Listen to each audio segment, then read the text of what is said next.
Halo semuanya, selamat datang di ulasan kita kali ini.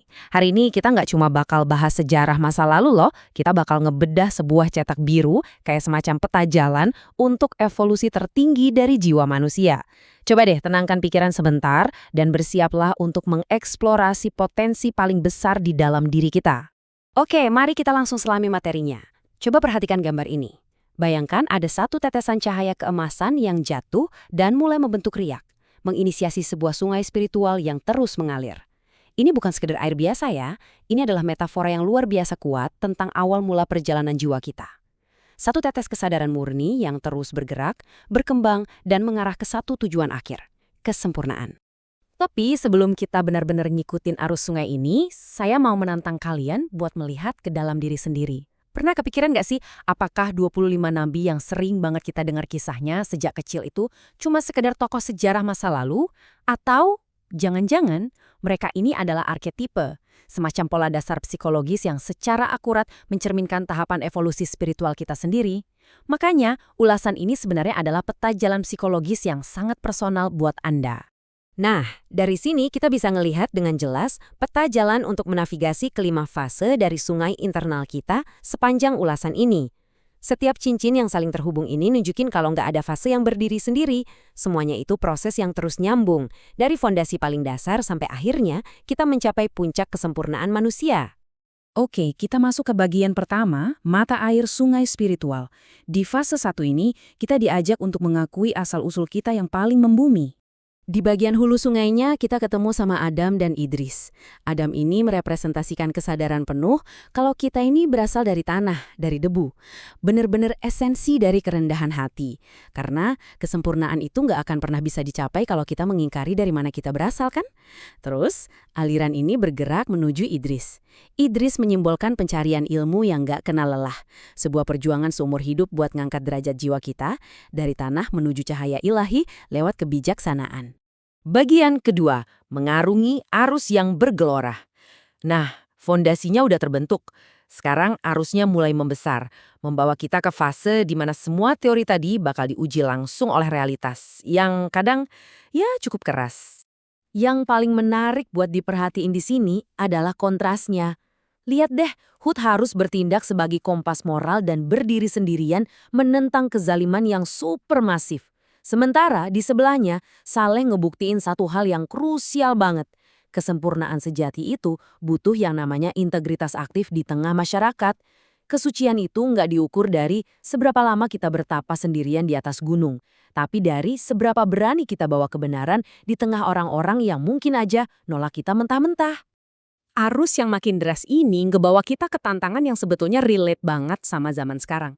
Coba perhatikan Lut dan Syuaib. Lut harus jaga keseimbangan yang super sulit. Dia harus tegas negakin prinsip moral tanpa kompromi, tapi di saat yang sama dia ninggalin kaumnya dengan rasa sedih yang mendalam, bukan dengan rasa sok suci. Terus Syuaib, nah ini relevan banget hari ini. Syuaib berjuang mati-matian buat negakin keadilan ekonomi. Mastiin kalau spiritualitas itu harus membumi dalam etika bisnis kita sehari-hari. Masuk ke bagian 3, iman yang mendalam melalui penderitaan. Setelah kita berbenturan sama dunia luar, sekarang kita dihadapkan pada penderitaan dan badai internal yang sunyi. Di fase ini, level ketahanan emosionalnya benar-benar ekstrim. Ismail ngasih contoh soal pengorbanan dan ketaatan total tanpa ragu sedikitpun. Ishak, di sisi lain, bawa kebahagiaan dan optimisme luar biasa justru pas lagi diuji. Dan kemudian, Yakub, ini beneran menyentuh banget. Yakub nunjukin kesabaran abadi yang nolak buat menyerah pada keputusasaan. Dia nangisin kehilangannya puluhan tahun, tapi ingat, dia cuma ngaduin rasa sakitnya itu ke Tuhan, bukan ngeluh ke manusia.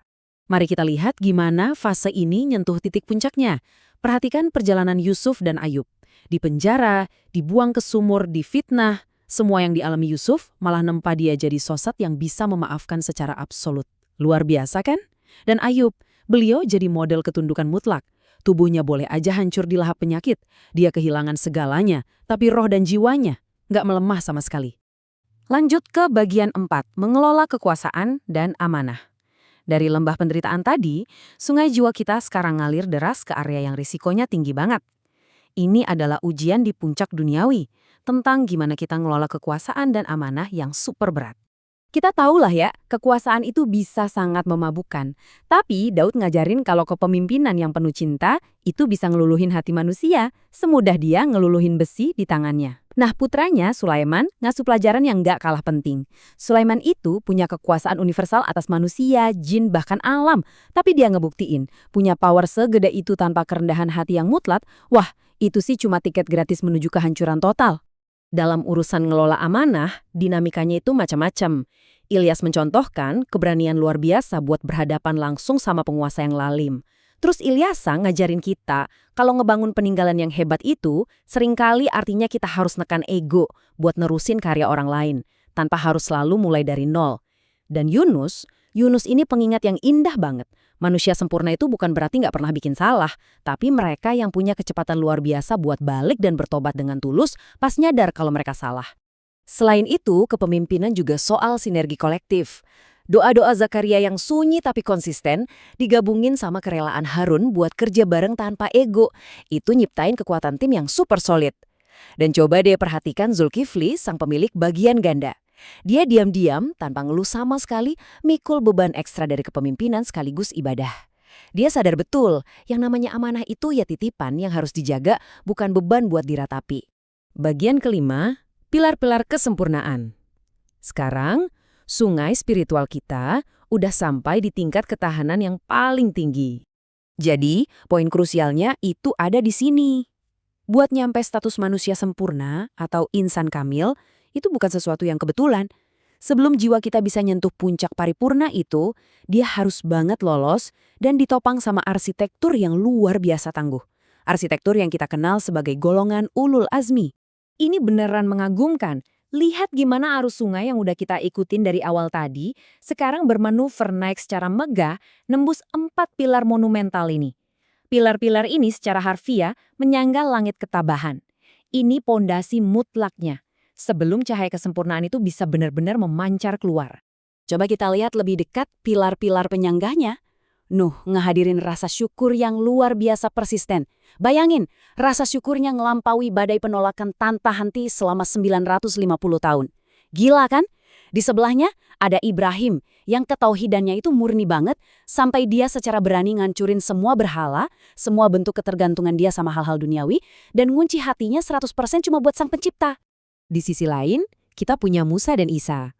Musa nunjukin keberanian yang absolut, berani berhadapan langsung sama tirani paling berkuasa tanpa cuma ngandelin kekuatan fisik atau senjata. Dan Isa ngelengkapi pilar ini lewat mujizat cinta kasih yang gak ada batasnya. Beliau nggak megang pedang, tapi justru nyembuhin dan ngehidupin lagi hati-hati yang udah mati rasa pakai belas kasih yang sangat murni. Dan akhirnya, dari keempat pilar super kokoh tadi, sungai perjalanan jiwa ini memancar dan nyampai kulminasinya. Inilah puncak insan kamil, yang diilustrasiin dengan indah banget kayak mandala di mana semua kebaikan sebelumnya ngumpul jadi satu. Muhammad SAW mensintesis secara sempurna kesabaran Nuh, ketauhidan Ibrahim, keberanian Musa, dan cinta kasih Isa jadi satu entitas rahmat yang tanpa batas buat seluruh alam semesta. Bagian keenam, menemukan fase Anda saat ini. Oke, sekarang mari kita bawa konsep yang tinggi ini biar lebih membumi. Cerminnya sekarang saya arahin ke Anda. Kira-kira fase mana yang lagi Anda jalani sekarang? Saya pengen ngomong langsung dari hati ke hati sama Anda nih. Coba deh ambil jeda sebentar, tarik nafas dalam-dalam. Kalau Anda ngelihat lagi sungai bergejolak yang udah kita bahas tadi, di fase manakah hidup Anda saat ini? Di pusaran mana sih Anda lagi berjuang keras hari ini? Nah, coba gunakan tabel di layar ini sebagai semacam audit spiritual buat diri sendiri. Apa Anda lagi di fase 1, masih terus menggali ilmu dan belajar buat rendah hati? Atau jangan-jangan Anda lagi capek banget ngadepin lingkungan kerja yang toksik di fase 2?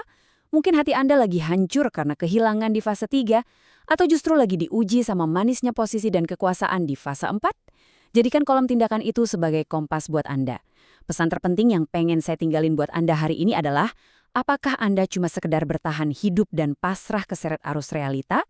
Atau berbekal peta jalan ini, Anda sekarang udah siap buat menguasai sungai tersebut dan berenang menuju versi paling sempurna dari diri Anda sendiri. Pilihan ada di tangan Anda.